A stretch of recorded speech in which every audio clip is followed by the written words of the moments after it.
Hey guys, just wanted to do a quick video on how race and ethnicity plays into your medical school application. I'm going to do a longer video at some point on just the whole application process and things to do and not to do. Took me 3 times applying to get into medical school, and I learned a lot in that time. And so this is something that I felt like was worth mentioning, that might make a difference in whether or not somebody decides to apply or not. And I didn't want to hold off too long on doing this because it's not as convoluted as the entire process. There's some pretty straightforward data here that the AAMC provides. So what they have here is different PDFs showing the number of applicants and number of acceptees for Hispanic and Latino, Black, Asian, White, and then one that combines all of them, as well as Alaskan Natives and American Indians. So I've already got these tabs pulled up. And I'm going to come up here and start with white applicants, since I was a white applicant. And this data is, as far as I know, the most recent data. It's for the 2015 application cycle to start in 2016, which was my year. I'm a second year now, so I applied in 2015, started last fall in 2016. So for me, I had about a 3.5 and a 30 on my MCAT, which I felt like was really solid. I was thrilled to get a 30 on the MCAT. I didn't feel like a 3.5 GPA was anything that needed to be defended. I felt like that was pretty solid. But as you can see, for a white applicant, a 30 on your MCAT and 3.5 GPA, which sounds like pretty solid, application as far as the numbers go, they only have a 48% acceptance rate. So, something to consider.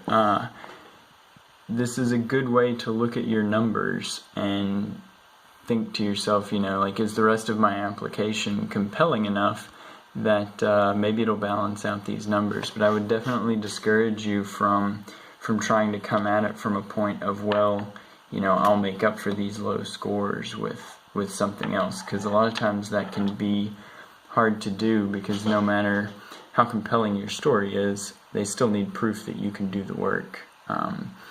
And so, a lot of times it does, in large part come down to the numbers. They're looking for people with good numbers and a compelling story, not people with a compelling story and subpar numbers. They're always looking for the whole package. So keep that in mind. So overall, there were about 80,000 white applicants, about 36,000 accepted, so a 45% acceptance rate overall for white applicants. So if you come up here, next we will look at Hispanic and Latino applicants. So if you go back to what I'm using as the benchmark, which is a 3.5 and roughly a 30 on your MCAT, they've got about a 76% acceptance rate, which is, that's pretty good. That gives you, you apply to 4 schools, you should get into 3 of them, assuming you've got everything else in order with your application. So, one of the things that I would encourage a Hispanic person to do if they were applying, and maybe they do have a compelling story, but they feel like, my GPA and my MCAT score just aren't quite where they need to be. Well, come look at this table, and you've actually got a little bit of leeway. I would say anything above 40% is, really anything above 35% is worth a shot at putting your application in. Apply 10 schools, and you may get into a couple of them. And there's no point in putting it off for a year if you can get in now.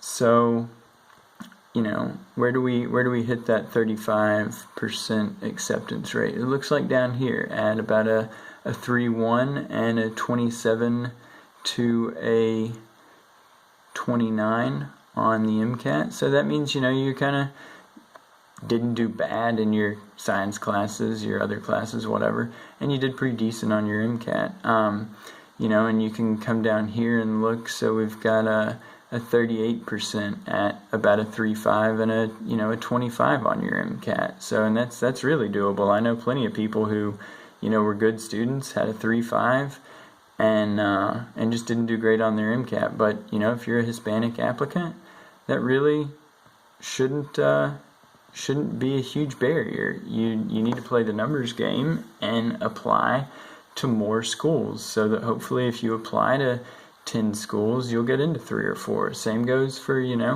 if you take your MCAT down a little further. Maybe you didn't get to study for it the way you wanted to, and you really didn't do all that great. Now, I know these scores are outdated, but they do have tables that convert them to the new ones. And I think on the new MCAT, I want to say a 24 or a 25 is roughly equal to a 500. It's somewhere around there.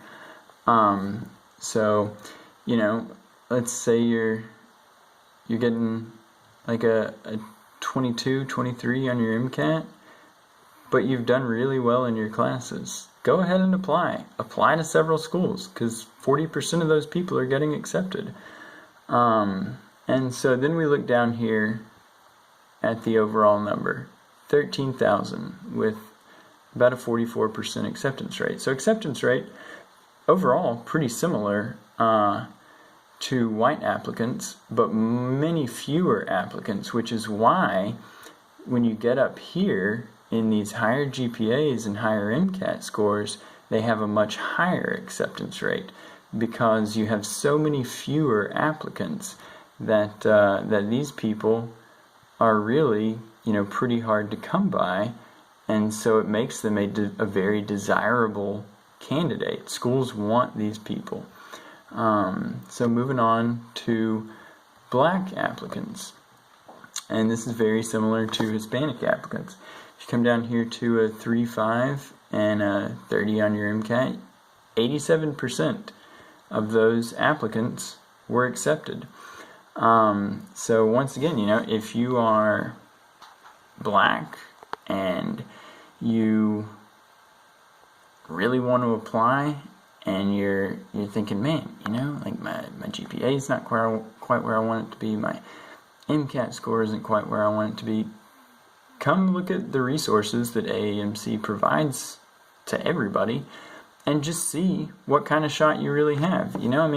You've got, let's see, where can we get to here? Down here, 25 on the MCAT, roughly, 3.1 GPA.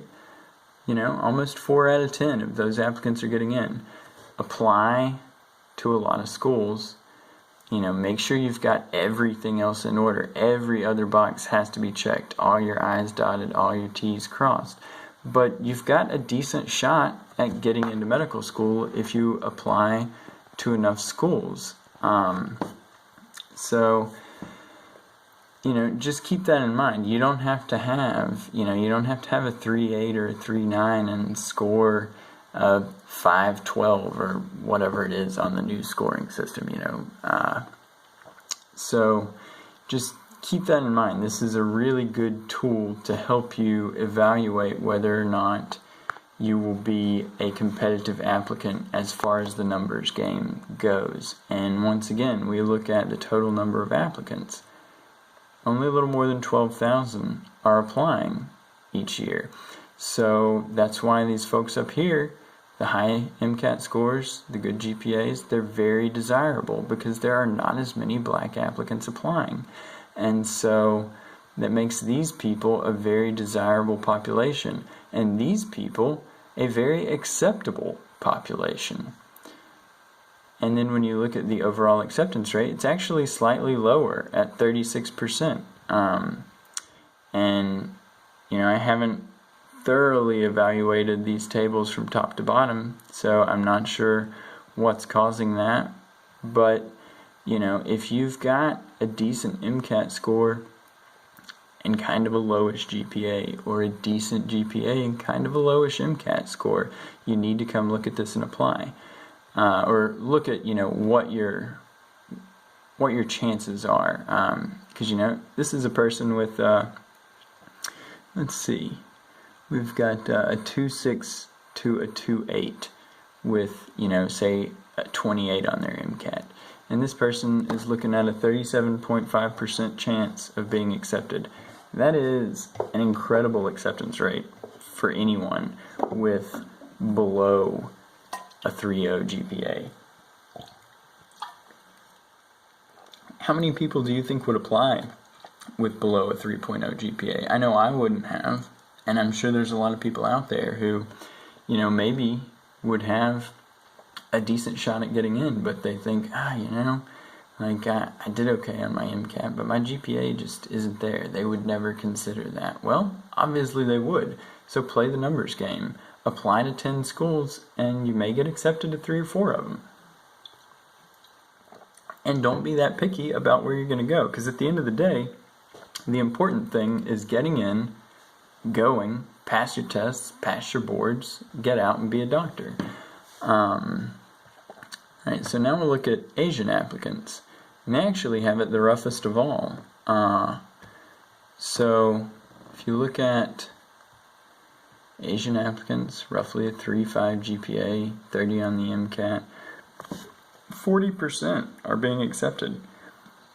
It's actually much tougher for Asians to be accepted. And one of the things that a lot of people don't consider is not only are you competing against every other applicant, but you are also competing against a subset of folks, which is everybody with your race or ethnicity, because they want a diverse population. So they want, a certain number of, I won't say they have a quota, they don't have a quota, but they know they want diversity. So, whenever you are in a very competitive arena, something like applying to medical school, I don't know about you guys, but the Indians that I went to undergrad with, those guys were killing it. They were doing awesome, which is why this is so much more competitive, because they're competing against everyone else, but also against each other. And they were doing so well that it actually makes them harder on their group as a whole.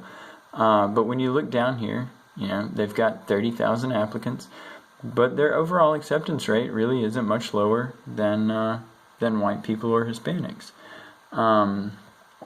So then we come up here and we look at everybody: Hispanic, Black, American Indian, and this is, let's see,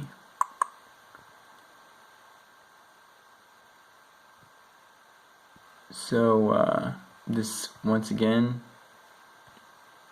shows this, you're 30, you're 3.5, about an 85% chance of getting in. And so I just think it's important for people to consider, their own personal situation, because not everything is quite so cut and dry, and schools do take into consideration things other than your numbers, and sometimes that can help and sometimes it can hurt. But this is something that I would encourage everybody to come look at, unless you've got a 4.0 and, you're scoring in the 90th percentile on your MCAT, you're probably pretty set, assuming you're a reasonable human being who can talk to people and the rest of your application is decent.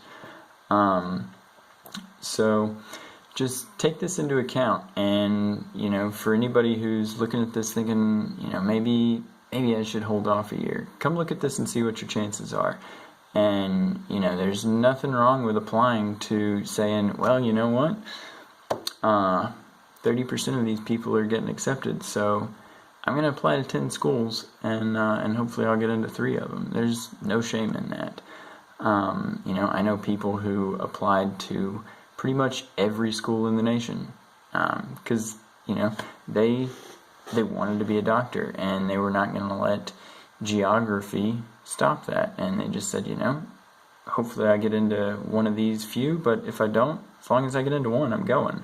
And, you know, kudos to them. I find it hard to believe whenever people want to write their personal statement talking about, well, this is my calling, this is what I'm meant to do, this is what I want to do more than anything, and then they only apply to like 3 schools. You know, I understand that in-state, out-of-state, that can make a difference in affordability, and that, you know, that's always going to be an issue. Nobody wants to pay $70,000 a year in tuition for out-of-state. But, you know, if it's something that you really want to do, I would recommend applying to as many places as possible. And, you know, no medical school is going to look down their nose at you whenever they say, oh, well, where else have you applied? And, you know, you say, even if you do say every school, and they're probably going to look at you a little confused, and you say, you know, I really want to be a doctor, and so I want the best chance that I can get of getting into medical school. And, you know, this school, wherever you're interviewing at, that's the school you really want to get into, always. You know, when you're talking to them, and you just say, you know, I want the best chance that I can get to get in, because I want to be a doctor. You know, this school is really where I want to go. But, you know, I've looked at your all statistics, and not everybody gets in. And so, you know, I had to hedge a little bit, and or maybe a lot of it, and I applied to a lot of schools because medicine's really what I really want to do. So I would definitely encourage you to come look at these statistics. I applaud the AAMC for being so open about all of this data, and just let this kind of guide you a little bit, and always make sure you've got everything else in your application, you know, good to go.